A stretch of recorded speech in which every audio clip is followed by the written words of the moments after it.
안녕하세요. 안동 MC 연말 특강 든든한 TV의 최유진입니다. 어제에 이어서 오늘도 여러분과 함께하고 있습니다. 오늘도 부자 되는 법 알아봐야겠죠? 예. 부자가 되기 위해서는 무엇보다 어릴 적 경제 교육이 중요하다고 하는데요. 작은 습관 하나가 또 인생을 바꾸기도 한다는 그런 얘기도 있지 않습니까? 그래서 오늘 주제는 우리 아이 부자로 키우기입니다. 어제에 이어서 엉클조 아카데미의 조경만 대표님과 함께하도록 하겠습니다. 박수로 모시죠.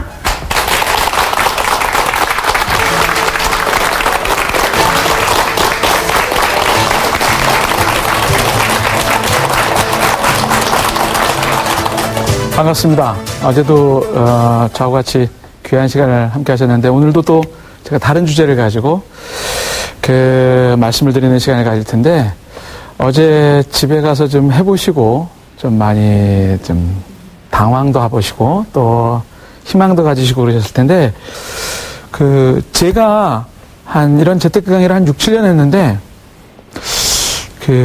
제가 부모님으로부터 이런 걸 못 배웠습니다.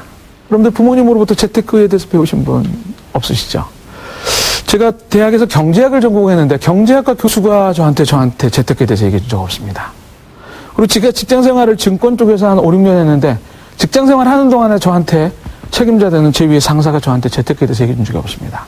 그래서 우리 아이만큼은 안 그래야 되겠다. 그래서 제가 고민을 해가지고 저희 아이들을 6년 전부터 제가 이 돈과 관련된 교육을 시켰는데 그걸 공개하도록 하겠습니다. 아마 진짜 살아있는 얘기가 될 것 같아서 아마 재밌을 거라고 생각을 합니다. 처음에 제가 재테크 강의를 시작하게 된 게 백화점 문화센터 강의인데 거기서 만난 아가씨 얘기를 먼저 시작을 하죠. 28살 된 아가씨입니다. 28살 아가씨인데 미혼이었습니다. 그런데 제가 어제 해본 것 같은 거를 강의 시간 중에 같이 해봅니다. 종이랑 책지 나눠주고 자기 걸 적게 합니다. 직장 생활을 1년 한 아가씨, 5년 아가씨 결혼해서 이제 이제 전세를 얻고 이런 아가씨까지, 아줌마까지 다 해보면 28살 아가씨가 나온 재정 상황이 어떠냐면, 오피스텔 2채, 28살이에요. 그 다음에 적금을 받아가지고 엄마 친구한테 빌려준 돈이 3천만 원. 그 다음에 청약과 관련돼서 불입하고 있는 돈이 600만 원. 28살 아가씨가 이런 걸 보고요. 제가 깜짝 놀랐습니다. 그래서 다음 강의 시간 중에 제가 그걸 걷어가지고 보고 나서 아니 아가씨가 어떻게 길래 이렇게 됐냐 그랬더니 이 아가씨의 사연이 그렇더라고요. 처음에 자기가 월급 생활을 120만 원부터 시작했는데 엄마가 첫 월급부터 받기 전에 개 아시죠? 개를 2개를 덜컥 들어놨어요. 40만 원짜리 개를. 40만 원짜리 2개를 들어놨습니다. 얼마나 중얼중얼 됐겠습니까? 꿈에 부풀어서 나도 좀 월급 받은 거 가지고 문화생활도 하고 친구들하고 그랬는데 중얼중얼 되면서 개를, 그리고 엄마가 하는 말이 엄마도 하나 들었는데 너하고 나하고 모녀가 이걸 깨는 순간부터 우린 동네에서 쫓겨난다. 이 개라는 게 그런 성격이 강하니까요. 그래서 개돈을 열심히 붓고 있는데 그 개원 중에 한 분이 이제 부동산 하시는 분이 있어서 역세권에 오피스텔 싼 게 나왔는데 미리 받고 거기서 나는 월세로 이자를 내면 될 거야. 이런 얘기를 듣고 엄마는 할 거야. 그래서 오피스텔 하나 준비했습니다. 그래서 거기서 월세가 40만 원씩 나오더라고요. 그러니까 그거 가지고 이자를 내면 될 것 같아서 했습니다. 그런데 걔가 다 끝났습니다. 이제는 월세가 40만 원 나오죠? 엄마가 어떻게 쓰겠습니까? 40만 원짜리 개를 하나 더 들게 하겠죠. 예. 그래서 40만 원짜리 개를 3개를 들기 시작했습니다. 또 한 번 그런 기회가 와서 오피스텔을 또 준비했습니다. 그래서 지금은 이 120만 원 월급이 150만 원 오르고 오피스텔 임대료가 조금 올라가서 2채에서 100만 원이 나옵니다.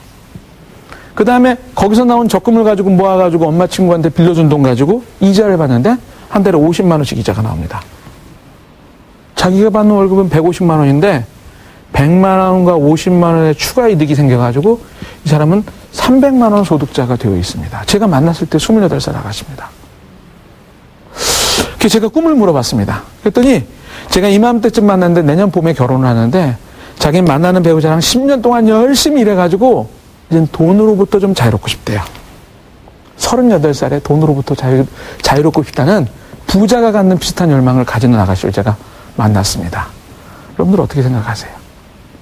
네. 그런데 일어나가시던 대놓고 선생님 오피스텔 팔아야 될 것 같아요? 말아야 될 것 같아요? 이름 묻습니다. 그런데 반대 아가씨가 있습니다.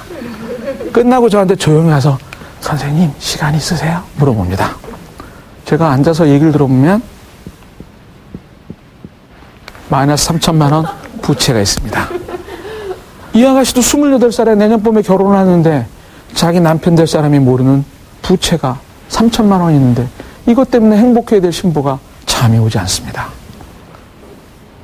이런 두 가지 상황이 나타나는 걸 보면 얼만큼 첫 단추를 누가 관여를 해서 어떻게 교육을 받아서 끼는지가 사실 재테크의 상당 부분을 결정해버립니다. 그렇기 때문에 이제는 점점 더 내려가서 이미 여러분들의 자녀분들은 우리 아빠하고 친구의 아빠하고 우리 집 아파트하고 친구의 아파트하고 이런 것들이 이미 다 비교해가지고 나름대로 돈에 대해서는 어쩌면 선입견이 생겼을지도 모릅니다. 그것들을 깨기 위해서는 여러분들이 일상생활에서 굉장히 쉬운 것부터 접목을 시킨다면 시간이 좀 지난다면 나름대로 굉장히 자신 있는 아이를 여러분들이 키울 수 있을 거라고 생각을 합니다. 제가 이런 상황을 좀 다른 측면으로 한 가지 더 말씀을 드려볼까요? 여기 40대 정도에 계신 분들이 계시면 이 40대는요. 이렇게 오랜 동안 3년, 5년 뭐 이런 적금을 들어가지고 딱 쌓인 돈. 적금을 들어가지고 탄 돈을 가지고 이제 뭘 쓸까. 그리고 고민해서 사용을 하기 시작했습니다. 이건 아마 우리나라가 농경사회이기 때문에 추수를 해서 곡간에 곡식이 쌓이면 야 이제 내년도에는 우리가 어떻게 할까 이런 생각을 했던 것 같습니다. 그런데 30대 분은 이거하고 좀 다른 생각을 하십니다. 25일 날 급여가 들어오면 26일부터 27일까지 차차차차 빠져나갑니다. 자동이체로. 그렇죠? 뭐 통신비 무슨 뭐 공과금뭐에 쫙 뭐 빠져나갑니다. 그래도 여기까지는 괜찮습니다. 이거는 번 돈을 쓰기 때문에 괜찮습니다.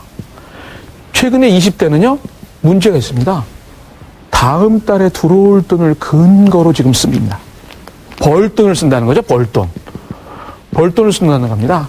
이 카드 회사의 어떤 마케팅 정책에 의해서 뭐 무이자 할부, 리볼빙 뭐 이런 것들 때문에 다음 달에 그 돈이 들어오면 내가 아무런 문제가 없어 라고 생각을 하면서 카드를 가지고 다음 달에 들어올 돈을 가지고 쓰기 시작한다는 겁니다. 그런데 만약에 그 돈이 안 들어와 버린다면 그러면 이제 돈에 인생이 끌려가게 되죠. 지금 20대가 이렇습니다. 여러분들하고 저희 아이들도 10대인데 10대 아이들은 또 어떤 생각을 하는지는 아무도 모르는 겁니다. 이 아이들을 그대로 내뒀다간 여러분들이 집 한 채 남겨주고 부자가 되면 될수록 어쩌면 더 많은 고민을 하시게 됩니다. 여러분들이 만약에 30억 부자가 돼 있으면 자녀분들이 열심히 공부를 할 거라고 생각하십니까? 아마 자녀분은 다른 생각을 할 겁니다. 우리 엄마가 30억 있는데 뭐 쓸 만큼 쓰고 나한테 한 10억 정도 같지 라고 생각하면 열심히 영어 공부를 할 필요도 없고 열심히 머리 터지게 공부를 할 이유가 없기 때문에 어쩌면 지금부터 자기가 갖고 있는 능력을 죽여버리고 있는지도 모릅니다. 그렇기 때문에 자녀들이 과연